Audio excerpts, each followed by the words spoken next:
class. Hope you guys are doing good, revising all the previous chapter and giving lot of marks. Today I am going to start a new chapter from 11th NCERT, that is climate.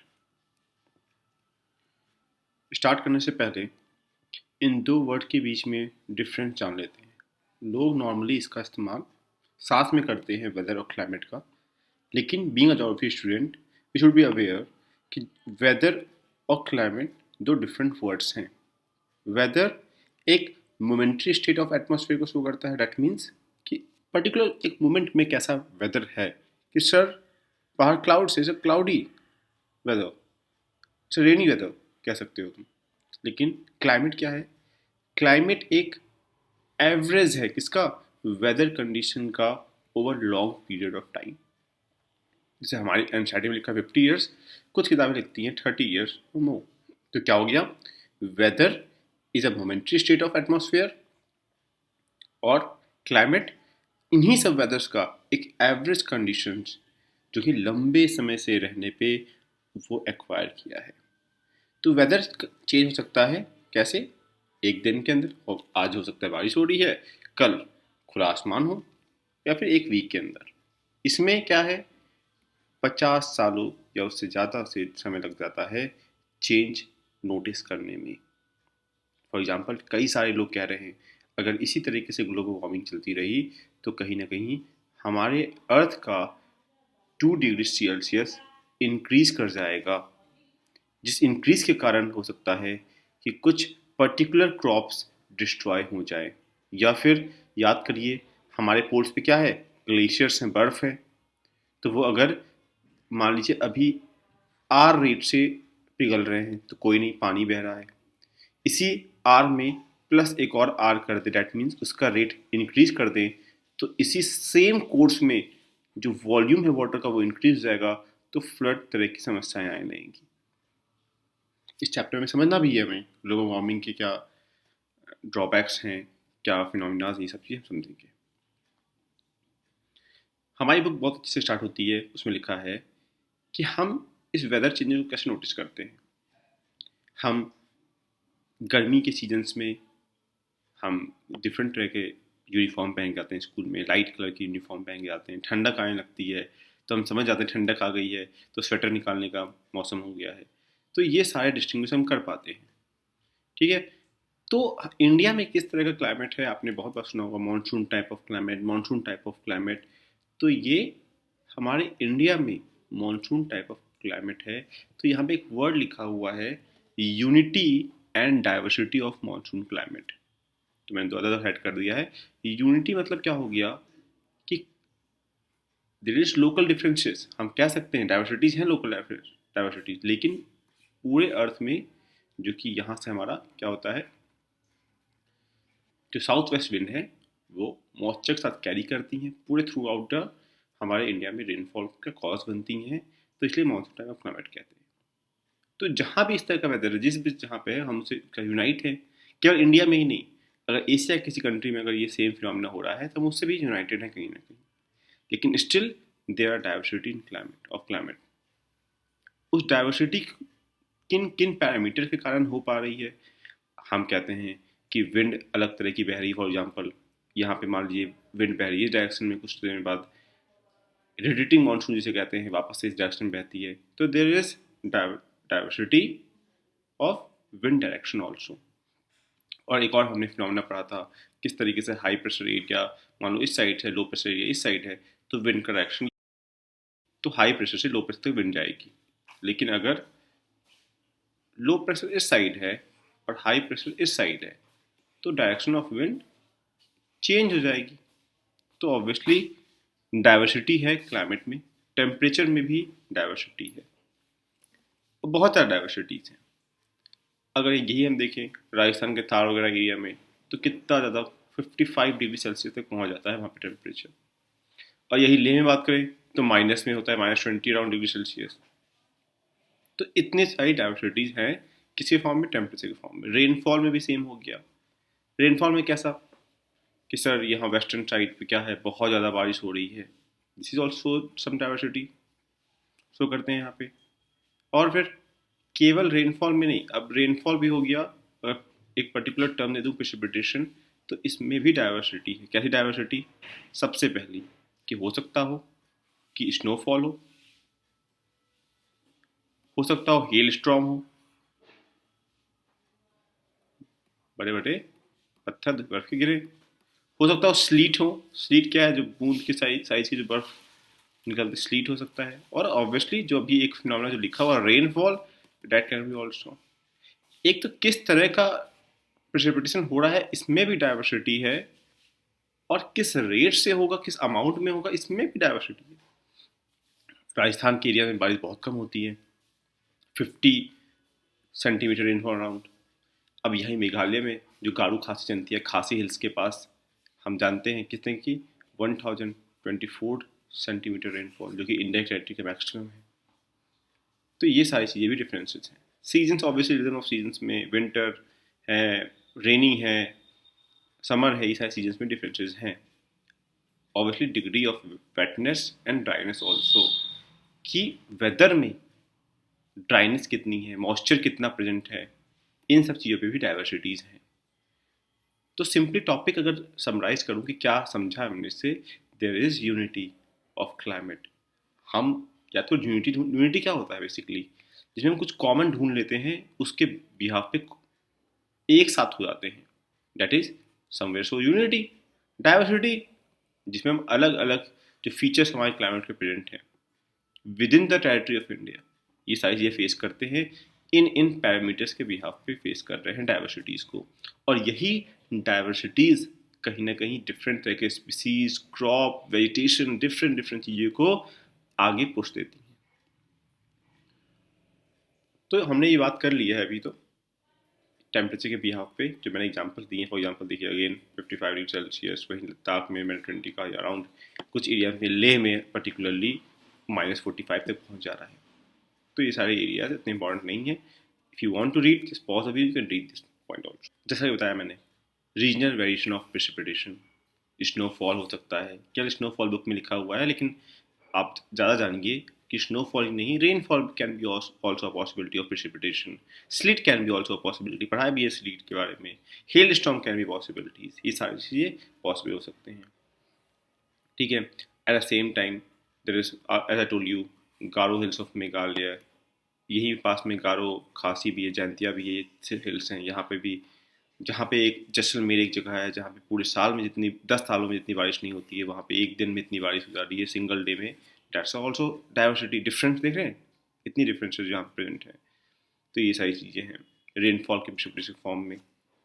Again if you feel you want to read this, pause the video, you can read this video also, because समय बहुत कम है, बहुत short notice है, class पढ़ा चुका हूँ, तब भी वापस से रिकैप टाइप का यहाँ मैंने GIF लगाया है स्नोफॉल का, ये सारी चीज़ें। यहाँ देखिए खासी हिल्स बताया था अभी, खासी हिल्स में क्या है, मौसम राम जगह है जहाँ पे सबसे ज़्यादा बारिश हो रही है, ये मैंने बता दिया, मैक्सिमम रेनफॉल होता है यहाँ पे, देखिए वहाँ फोटो लगा दी है मैंने वहाँ की। Again this is the spread of Garo Khasi Jaintia. Now अब there are some factors. Factors क्या हैं?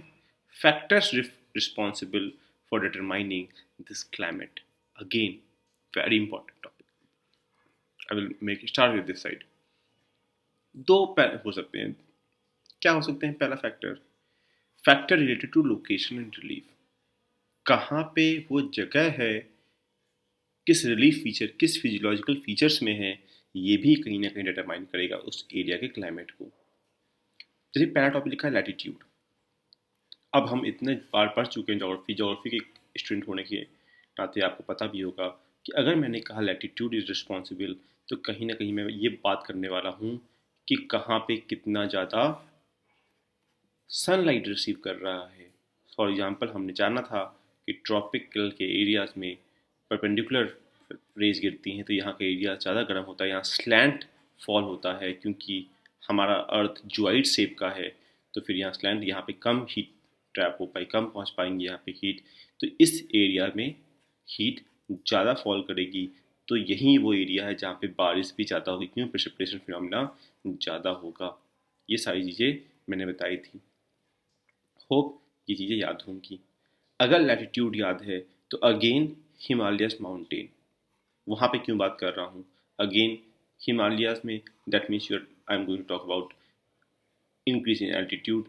Increase in altitude that means कि इस रीजन्स में क्या होंगे, यहाँ पे टेम्परेचर फॉल करना स्टार्ट होगा, तो वहाँ का क्लाइमेट डिफरेंट होता है, कोल्डर होता है एज कम्पेयर टू हमारे प्लेन एरियाज में। तो this is again a factor जो कि क्या कर रहा है, जो कि रिस्पॉन्सिबल है क्लाइमेट का। अगेन इसमें एक और अगर हमें यह बात याद होगी, अगर मैं इंडिया यहाँ पे ड्रॉ कर दूँ यहाँ पे, तो हिमालयाज के साइड इस साइड है, तो हमें पता है ये साइड क्या है, कोल्डर है, दैट मीन्स हाई प्रेशर है। तो अगर ये ठंडी हवाओं को अपने साथ लाएगा और हिमालय ऐसा बैरियर रोल ना प्ले करें, तो ये क्या होगा, ये पूरा एरिया डेजर्ट में कन्वर्ट हो जाएगा। ये हिमालयाज हैं जो इन ठंडी विंड्स को उस साइड रोक रखती हैं। अगेन जब यहाँ से भी जब मॉइस्चर आता है, तो फिर इसको भी यहाँ ट्रैप करके यहाँ पे रेनफॉल सेट हो सके, इस फिनोमिना में भी हेल्प करती हैं। तो ये सारी चीज़ें यहाँ लिखा भी क्या लिखा हुआ है, एज सील टू प्रोटेक्ट सब continent from cold northern winds. Protect करती है अगेन जो, और ट्रैप भी करती है मानसून विंड्स को, ये सारी चीज़ें, और यहाँ पे रेनफॉल को रिसीव होता है। होप ये चीज़ें समझ में आती, दोनों पॉइंट समझ में आते हैं। See here I told you, Himalayas जो सेकंड पॉइंट था, नेचुरल बैरियर का रोल प्ले कर रहा है, limits the movement of people, this is extra point. दो पॉइंट बताया मैंने भी कि यहाँ पे ठंडी हवा को नहीं आने दे रहा है, इसे बैरन लैंड नहीं बनने दे रहा है, वाइट डेजर्ट नहीं बनने दे रहा है, एक लाइन को याद रखेंगे, तो नेचुरल बैरियर यहाँ पे हो गया। इसी में एक और पॉइंट मैंने ऐड कर दिया कि हाँ सर यहाँ पे मानसून विंड को भी ट्रैप करता है, जिसके कारण से यहाँ पे बारिश हो पाती है। सेकेंड पॉइंट ये हो गया। तीसरा पॉइंट मूवमेंट ऑफ पीपल, कैसे ऑब्वियसली जिनको हमसे लड़ना है इस साइड से, तो उनके लिए क्या करेगा, ये लिमिट बन के रहेगा, यहाँ पे बैरियर, नेचुरल बैरियर बन के रहेगा यहाँ पे। ये भी फिनोमिना है, माउंटेन एवरेज नेपाल के एरिया में है, जो सबसे ऊंचा चोटी है इसका। तो ये और रिवर्स, कई सारे इंपॉर्टेंट रिवर्स का याद होगा, हमने रिवर्स सिस्टम पढ़ा था, इन्हीं सबसे कारण है जहाँ पे हम देखते हैं तीन वाटर सिस्टम के बारे में पढ़ते हैं, इंडस, गंगा और ब्रह्मपुत्र। ये सब क्या है, ये सब हिमालय कई सारे रिवर्स का ओरिजिन बनती हैं, इसीलिए ये इम्पोर्टेंट है। एक और इम्पोर्टेंट फिनोमेना ले रखा है, डिस्टेंस फ्रॉम सी। अब ये कैसे, डिस्टेंस फ्रॉम जी जैसे सुना होगा, याद आ गया होगा, मॉडरेटिंग इफेक्ट। याद है मॉडरेटिंग इफेक्ट ऑफ सी क्या है, that sea bridge and land bridge. Sea bridge land bridge क्या हो गया, मैंने ट्रिक बता दी है, जब भी मैं जो ब्रिज का नाम लूँगा डायरेक्शन ऑफ विंड उधर से होगी। फॉर एग्जांपल अगर मैंने लैंड ब्रिज कहा है, दैट मीन्स लैंड से हवा सी की तरफ जाएगी। और ये कब होगा, याद कर लो, जब यहाँ पे रात होगी, तो रात का समय में क्या होगा कि ये सी, क्योंकि सी लेट में गर्म होता है, लेट में ठंडा होता है, तो रात में गर्म होके यहाँ पे वेपर्स ऊपर की तरफ जा रही होंगी, तो यहाँ पे बनेगा लो प्रेशर, और लो प्रेशर जाने के कारण, और ये हिस्सा ज़मीन का हिस्सा क्या होता है, जल्दी ठंडा होता है, जल्दी गर्म हो जाता है, तो रात में ठंडा हो जाएगा, तो हाई प्रेशर से लो प्रेशर हवा जाएगी। एट द सेम टाइम ये हाइट एक्वायर करने के बाद यहाँ डाइवर्स करती है ट्रोपोपॉज पहुँचने के बाद, और वापस से जब ये वापस ठंडी जाती है तो वापस से सिंक करती है। क्यों, क्योंकि ठंडी हवा भारी होती है। और ये फिनोमिना मैंने इसे क्या कहा था, इसे मैंने लैंड ब्रिज नाम दिया था।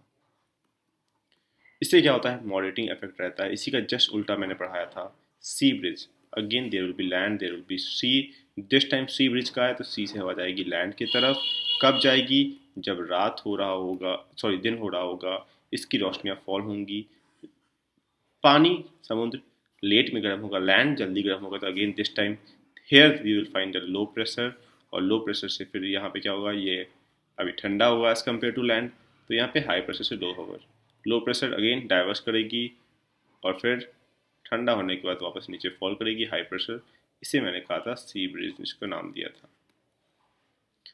मॉडरेटिंग इफेक्ट क्यों, आपको याद होगा मैंने कहा है हमारा जो पेनिनसुलर पार्ट ऑफ इंडिया है यहाँ पे सी के पास है, तो फिर यहाँ पे ये जो हिस्सा है जो पेनिनसुलर पार्ट में, यहाँ पे मॉडरेटिंग इन्फ्लुएंस ज़्यादा, ना ठंड एक्सट्रीम ठंडी ना एक्सट्रीम गर्मी देखने को मिलती है। यही मैं कह रहा हूँ कि कैसे, अगेन टॉपिक क्या पढ़ रहे हैं, फैक्टर रिस्पॉन्सिबल फॉर क्लाइमेट, और उसी के अंदर हमने देखा कि पहले लोकेशन के आधार पे कैसे क्लाइमेट पे असर पड़ रहा है, हम वो उन फिनोमिनास को देख रहे हैं। अगर एग्जामिनेशन में मैं यही पूछता हूँ कि what factor determine the climate of India, तो पहले तुम बोलोगे there can be two factors, first location and relief के बिहाफ पे, तो लैटिट्यूड, हिमालयाज, फिर ये सारे पॉइंट एक्सप्लेन जब मैं एक्सप्लेन कर रहा हूँ, distance from sea, distance distribution of land and water, different altitude, ये सारे बताओगे मुझे, अभी तो पूरा नहीं बताया है, अभी एक्सप्लेन करूँगा। लेकिन ये तरीका होगा तुम्हारे लिखने का कि हाँ सर, दो फैक्टर्स में पहले मैं आप देखिए लैटिट्यूड को एक्सप्लेन करेंगे, फिर हिमालयस को एक्सप्लेन करेंगे,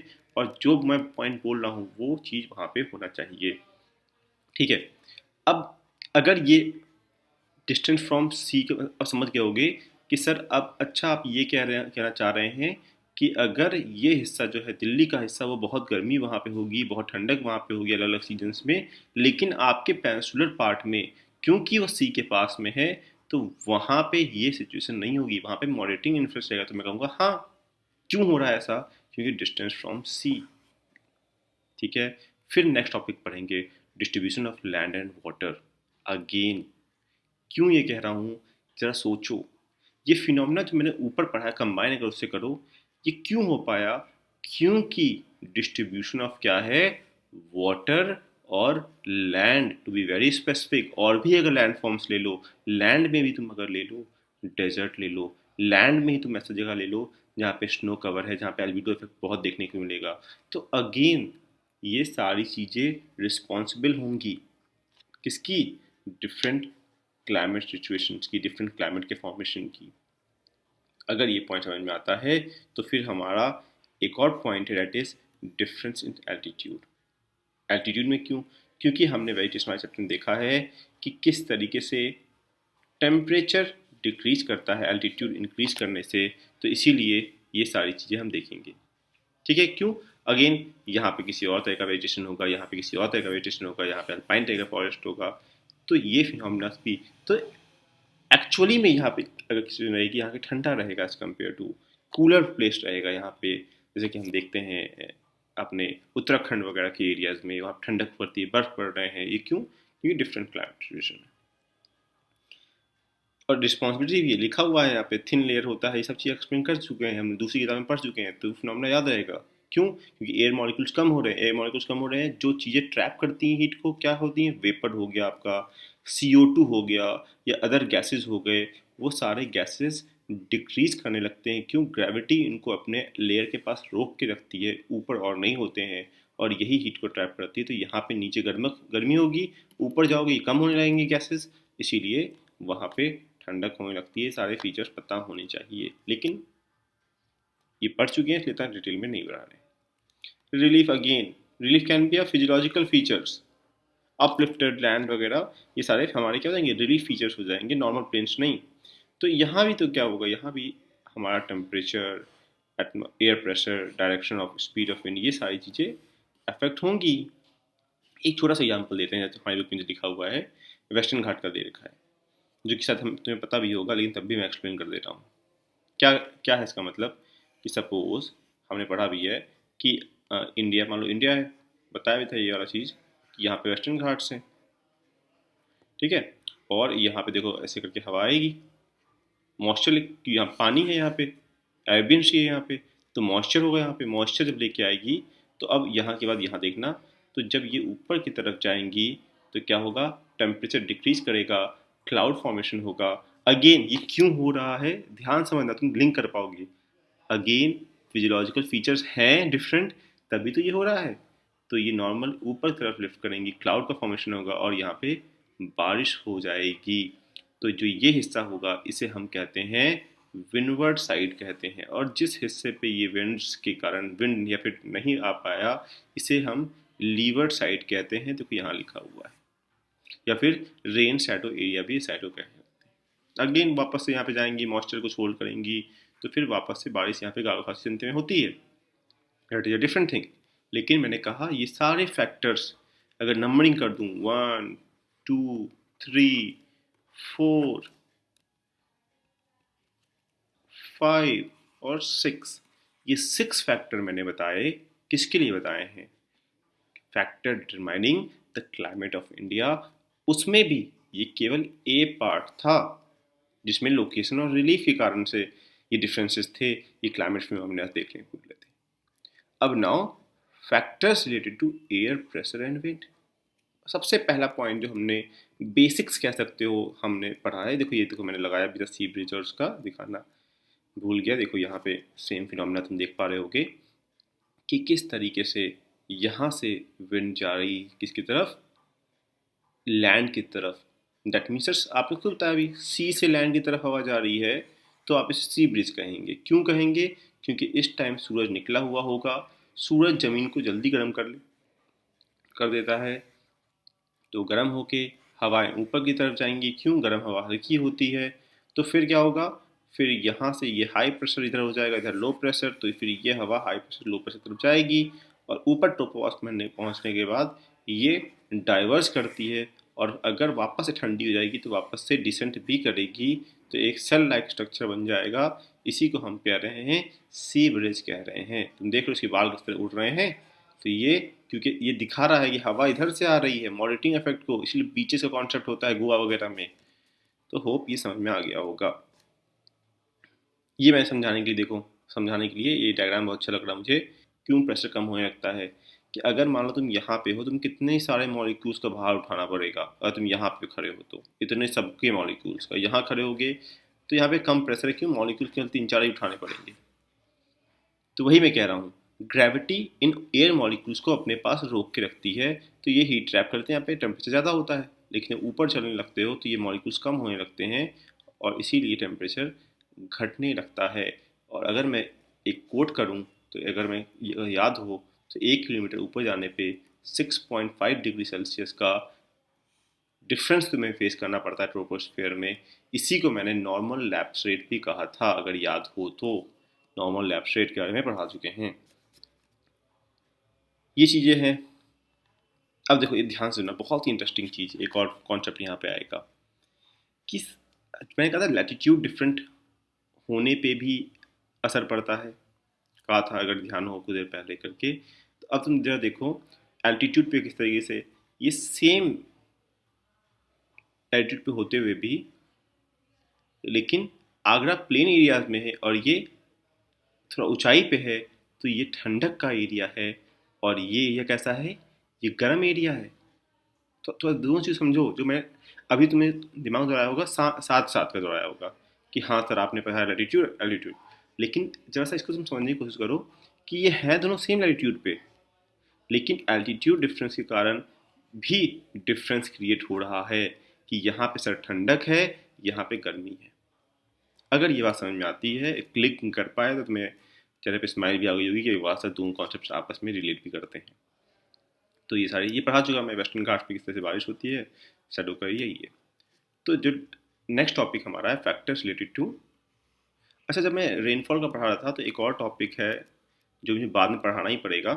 तो अगर मैं पेज नंबर बताऊँ तो ये वाला टॉपिक है ना, पेज नंबर 50 भी दे रखा है, अगर बुक में देख पाओगे तो सेम फिनोमेना है। अब तो लिंक करने की कोशिश करना कि ऐसे अगर देखा जाए तो एवरेज रेनफॉल जो है हमारा एनुअल रेनफॉल है वो अबाउट 125 सेंटीमीटर। ऑब्वियसली एवरेज दे रखा है तो कहीं पे इससे कम भी है, इस बात को भूलना मत। अगर मैं डिवाइड करूँ इसको इसी में, तो क्या है कि एरिया ऑफ हाई रेनफॉल, कुछ एरियाज ऑब्वियसली ऐसे हैं जहाँ पे रेनफॉल बहुत ज़्यादा होती है, तो वो एरियाज कैसे हो जाएंगे। अगेन ऐसा मैं बोलूँ और खासी हिल्स के बारे में बात ना करूँ, जानतिया हिल्स के बारे में बात ना करूँ, ये पॉसिबल नहीं है जहाँ पे 1000 से भी ज़्यादा हो रही है। तो क्या है, the highest rainfall occurs along the western coast on western Ghat. ठीक है, अब वेस्टर्न कोस्ट वेस्टर्न घाट क्या है, इसमें भी ना परेशान हो जाना कि ऑब्वियसली जो वेस्ट का जो ये एरिया है, ये जो एरिया है यहाँ पे वेस्टर्न घाट रेगुलर माउंटेन्स है, और जो ये एरिया खाली का जो एरिया, इसके इस पानी मतलब ये पानी और इस घाट के बीच में जो एरिया रहेगा वो कोस्ट हो जाएगा ना, वेस्टर्न कोस्ट हो जाएगा उस एरियाज में। और हिमालयाज के नॉर्थ ईस्ट एरिया में, हिल्स ऑफ मेघालयाज में, यहाँ पे होती है 200 सेंटीमीटर रेनफॉल से भी ज़्यादा रेनफॉल, कहीं कहीं तो 1000 सेंटीमीटर रेनफॉल भी होती है। In the Brahmaputra valley adjoining hills rainfall is less than 200, मतलब पर्टिकुलर एरियाज तब लिखा ही है कि एरिया ऑफ हाई रेनफॉल, मतलब जहाँ बारिश बहुत ज़्यादा होती है। एरिया ऑफ मीडियम रेनफॉल ये कैसा हो जाएगा, जहाँ पे 100 से 200 से तक रेनफॉल हो रही है। झारखंड का, उड़ीसा का एरिया, ठीक है, बिहार का, ईस्ट मध्य प्रदेश, नॉर्दर्न गंगा का प्लेन्स हो गया, ठीक है, ये सारे जो एरियाज़ हैं यहाँ पे अब यहाँ पे तुम देख लो, यहाँ पे 200 से ज़्यादा हो रही थी, तो हम इसे हाई रेनफॉल कह रहे थे। यहाँ पर 1000 भी हो रही है। मैंने कहा भी था कि पर्टिकुलरली 1024 सेंटीमीटर रेनफॉल्स खासी हिल्स के पास हो रही है, तो एक बहुत ज़्यादा डेटा है। फिर उसमें मीडियम हो गया तो उससे कम होगा। लो कौन सा हो जाएगा? जहाँ पे 50 से 100 तक, वेस्ट उत्तर प्रदेश का एरिया, दिल्ली का, हरियाणा, पंजाब, जम्मू कश्मीर, ईस्टर्न राजस्थान, गुजरात, डेक्कन प्लेटू, ये सारे जहाँ पे इसके बीच में होगी वहाँ पे ये रेनफॉल होगी। और इसमें भी अगर अगर मैं एक डेटा लिंक करूँ, अगर मैंने वो इमेज लगाई हो, मैप लगाया हो, नहीं लगाया है, तो ध्यान देना कि अगर ये मैप का हिस्सा है, अगर मैं ये कहूँ, ध्यान से पूछना, कि वेस्ट से ईस्ट जाने में रेनफॉल रिड्यूस होता है, तो कहीं ना कहीं तुम समझ पा रहे हो कि हाँ सर आप सही बोल रहे हैं। क्यों कह रहा हूँ, फिर से रिपीट कर रहा हूँ। वेस्ट से ईस्ट जाने में रेनफॉल रिड्यूस करता है। दैट मीन्स मैक्सिमम यहाँ होगा, यहाँ पे फिर और कम और कम और कम, ये सिचुएशन देखने को मिलती है। ठीक है, तो ये चीज़ ध्यान रखना। क्यों? ऑब्वियसली क्योंकि सर यहाँ पे आपने मॉइस्चर कैरी किया, यहाँ पे घाट, वेस्टर्न घाट है, इसी कारण डिसेंड करना पड़ता होगा, और कम मॉइस्चर कैरी करता है तो रेनफॉल कम होने लगती है। तो ये पॉइंट था। मैप में कई बार देखते होगे तुम लोग कि ये मैप में ये कलर डार्क होता है, फिर लाइट होते लगता है रेनफॉल के रीजन्स में, तो वो यही कारण है। चलो लास्ट में क्या है? एरिया ऑफ इनएडिक्वेट रेनफॉल, जहाँ पे जितना चाहिए उतना भी नहीं पहुँच पा रहा, जब 50 से भी कम। ठीक है, तो पार्ट ऑफ पेनिनसुलर, पेनिनसुलर क्या होता है? वो एरिया जो पानी से 3 हिस्सों से घिरा हो। तो हमारा हिस्सा कौन सा हो गया? हमारा हिस्सा ये वाला हो गया, कुछ पार्ट इसमें है। तो कौन? आंध्र प्रदेश है कुछ एरिया, कर्नाटका का, महाराष्ट्र का, लद्दाख का, most of the western Rajasthan also receive rainfall below 50। ये सारी चीज़ें हैं। ऑब्वियसली हिजी माउंटेन्स वगैरह में भी है जहाँ पे स्नोफॉल होते हैं, रेनफॉल नहीं हो रहा है, वो एरियाज़। तो ये सारे मैंने क्या किया है, ये मैंने रेनफॉल के आधार पर कैटेगरीज बना दी है कि डिस्ट्रीब्यूशन ऑफ रेनफॉल कैसे किया गया है। तो ऑब्वियसली एक हाई, मिडिल, लो और इनएडिक्वेट, वो रिलेट कर पा रहा था तो वापस से स्टार्ट करना पड़ता, तो इसीलिए मैंने यही पे बता दिया। ठीक है, और इसी में हमने कॉपेंस के बारे में हमने बहुत बार सुना है कि कॉपेन कौन है? एक जोग्राफर है जो कि टेम्परेचर और प्रेसिपिटेशन के आधार पर क्लाइमेट को अल्फ़ाबेट्स कुछ देते हैं, उसमें डिस्ट्रीब्यूशन करने का ट्राई करते हैं। तो अभी इस लेवल पे पर्टिकुलरली कई सारे ऐसे हैं, जितने हैं हमारी किताब में उसको ही समझने का ट्राई करते हैं। ठीक है, फॉर एग्जांपल ट्रॉपिकल क्लाइमेट के बारे में ही बात करते हैं, जहाँ पे क्या हो, मीन जो मंथली टेम्परेचर है वो 18 डिग्री सेल्सियस से ज़्यादा है, तो उसे क्या कह रहे हैं? उसे ट्रॉपिकल क्लाइमेट कह रहे हैं। किस पेज नंबर पे बात कर रहे हैं? अगेन सेम पेज पे है, पेज नंबर 50 पे। फिर क्या है? फिर ड्राई क्लाइमेट किसे कह रहे हैं? तो dry climate where precipitation is very low. अब क्या है यहाँ पे कि यहाँ पे जो ड्राई एटमॉस्फेयर रहेगा, ड्राइनेस जहाँ पे होगी, कम होगी वहाँ पे, तो उसे हम लोग, जहाँ पे सेमी एरिड है वहाँ पे इसे कैपिटल एस से प्रेजेंट कर रहे हैं। ठीक है, और अगर जहाँ पे सेमी एरिड है, पूरी तरीके से सूखापन है, ड्राइनेस है वहाँ पे, तो कैपिटल डब्ल्यू से। ठीक है, तो अगर मान लो कि मैंने किसी पर्टिकुलर प्लेस में जाके एस से प्रेजेंट कर दिया, तो मैं कॉपेंस की लैंग्वेज में कहना चाह रहा हूँ कि ये एरिया में सेमी ड्राइनेस है, सेमी ड्राई एरिया है, सेमी एरिड एरिया है। हम अगर डब्ल्यू कह दे रहा हूँ, फॉर एग्जाम्पल ये पर्टिकुलर पोर्शन में डब्ल्यू लिख दूँ, तो डैट मीन्स यहाँ पे एरिड एरिया है, डेजर्टेड एरिया है। ये सारी चीज़ें क्यों कॉपेंस ने इस तरह से प्रेजेंट किया है पूरे वर्ल्ड में, इन अल्फ़ाबेट्स के बिहाफ पे उसने डिस्ट्रीब्यूशन किया है। ठीक, आगे बढ़ें। फिर वार्म टेम्परेचर क्लाइमेट क्या है? तो जहाँ पे जो टेम्परेचर है वो कितना है? 18 डिग्री सेल्सियस से लेके 3 डिग्री सेल्सियस तक, -3 डिग्री सेल्सियस तक जहाँ पे है, उसे वार्म टेम्परेट क्लाइमेट बोलते हैं। फिर कूल टेम्परेट क्लाइमेट क्या हो जाएगा? जहाँ पे मीन टेम्परेचर क्या है, जो वार्मर जो पर्टिकुलर पोजीशन होगा वो होगा 10 डिग्री सेल्सियस, और कूल्ड का जो एरिया होगा -3 डिग्री सेल्सियस। आइस क्लाइमेट क्या हो जाएगा, जहाँ पे where mean temperature is under 10 degree Celsius, 10 degree Celsius से कम हो जाएगा वार्मर एरियाज, तो वो हो जाएगा ये क्लासिफिकेशन। और भी क्लासिफिकेशंस हैं, स्मॉल अल्फ़ाबेट्स का यूज करते हैं कॉपन्स। तो ये सारी चीज़ें यहाँ पे वापस से टॉपिक पे आ जाए जहाँ पे हम डाइवर्स कर गए हैं यहाँ पे थोड़ा सा। सी हम मैं इसकी बात कर रहा था, यू कैन सी कि देखो यहाँ पे एक पर्टिकुलर एरिया जहाँ पे सबसे ज़्यादा ब्लू है, फिर देखो थोड़ा सा और लाइट हुआ और लाइट हुआ और लाइट हुआ, तो मैं इसकी बात कर रहा था। ठीक है, ध्यान रखना। फिर सिमिलरली ऐसा इधर भी है, इस साइड से अगर इस साइड जाओगे तो भी देख रहे हो ये तुम्हारा ईस्ट से वेस्ट के ऊपर के एरियाज में यहाँ में भी डिक्रीज होता हुआ दिखाई दे रहा है, और वेस्ट से ईस्ट आने में इस हिस्से में डिक्रीज कर रहा है। तो ये तुम्हारा टेक अवे था इस मैप से। Now back to our topic, factor related to air pressure and wind. अभी रिलीफ और लोकेशन के बारे में पढ़ लिया हमने। Distribution of air pressure and wind on the surface of Earth. पता ही है हम लोग को, इतने दिन से हम लोग पढ़ रहे हैं ज्योग्राफी कि ये अर्थ है सर, सर ये इक्वेटर है, सर यहाँ पे बहुत ज़्यादा रोशनी फॉल करती है, तो सर ये लो प्रेशर का एरिया बन जाता है। क्यों? क्योंकि यहाँ पे हवा गर्म होने के बाद ऊपर करती है, तो इसलिए कन्वर्स करती है, इसलिए ITCZ बनता है यहाँ पे। तो यहाँ पे लो प्रेशर है, इसके थोड़ा सा ऊपर अगर हम जाते हैं, अगर 30 डिग्री पे जाते हैं तो हाई प्रेशर, अगेन 60 पे जाते हैं तो एज़ कम्पेयर टू यहाँ पे बनता है लो प्रेशर, अगेन सिर्फ पोल्स पे बनता है हमारा हाई प्रेशर। तो जिसके कारण से डिस्ट्रीब्यूशन है, और इसी में हमारे सेल्स भी बनते हैं। एक चैप्टर में पढ़ा भी है सेल्स के बारे में, हेडले सेल के बारे में, फेरल सेल के बारे में, पोलर सेल के बारे में, वो इंपॉर्टेंट एग्जाम के लिए। जो हमने देखा था ट्राई